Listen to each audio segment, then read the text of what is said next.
এই লোকটা সবার চোখ ফাঁকি দিয়ে রাতের আধারে কবর থেকে লাশ চুরি করতে যায়। তখনই কিছু ইঁদুর লোকটাকে একটা সুড়ঙ্গের ভিতরে টেনে নিয়ে যায়। আসলে লোকটার নাম হচ্ছে ড্যানিয়াল। সে কবরস্থানের দেখাশোনার কাজ করত, আর যখনই সেখানে নতুন লাশ নিয়ে এসে কবর দিয়ে যেত, তখনই লোকটি কবর খুঁড়ে লাশের বিভিন্ন অঙ্গ নিয়ে গিয়ে বিক্রি করে দিত।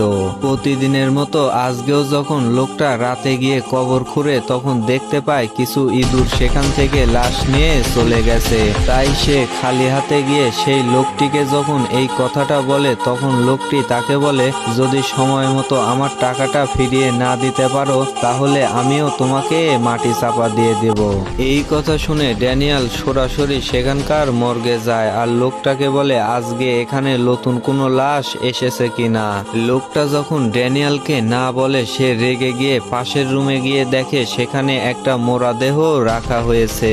ড্যানিয়াল মুখ খুলে দেখে সবগুলো দাঁত সোনার তৈরি। সে একটা পিলাস বের করে সাথে সাথে লাশের দাঁতগুলো খুলতে চায়। তখনই লোকটা তাকে বলে, এটা এখানকার রাজার লাশ, যদি জানতে পারে তাহলে আমাদের দুইজনকেই ফাঁসি দিয়ে দেবে। তখনই রানী শেষবারের জন্য রাজাকে দেখতে আসে আর বলে তারা রাজার দাঁতগুলো খুলবে না, এভাবেই মাটি দিয়ে দেবে।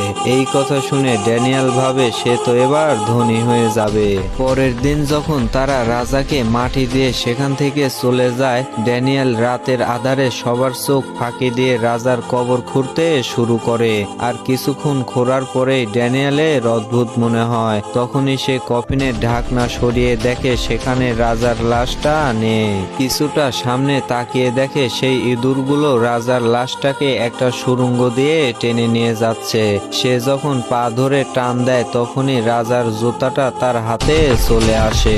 এটা দেখে ড্যানিয়াল ভাবে এবার যদি সে খালি হাতে ফিরে যায়, তাহলে তাকেও কফিনের ভিতরেই শুয়ে থাকতে হবে। তাই ড্যানিয়াল তার নিজের জীবন বাঁচানোর জন্য ভয় না পেয়ে একটা লাইট নিয়ে সুড়ঙ্গের ভিতর দিয়ে সামনের দিকে আগাতে থাকে।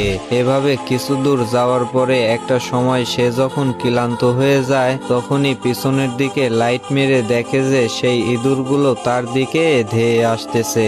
ভয় পেয়ে সে যখন সামনের দিকে যেতে থাকে, তখনই সেই ইঁদুরগুলো ড্যানিয়ালের উপরে আক্রমণ করে।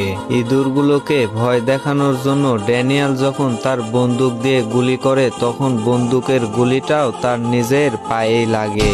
তারপরে সে নিশানা করে তার সামনে থাকা একটা ইঁদুরকে মেরে ফেলে। এটা দেখে সব ইঁদুরগুলো ভয় পেয়ে সেখান থেকে চলে যায়। তখন ড্যানিয়াল তার লাইট হাতে নিয়ে যখনই আরো কিছুটা সামনে যায়, তখন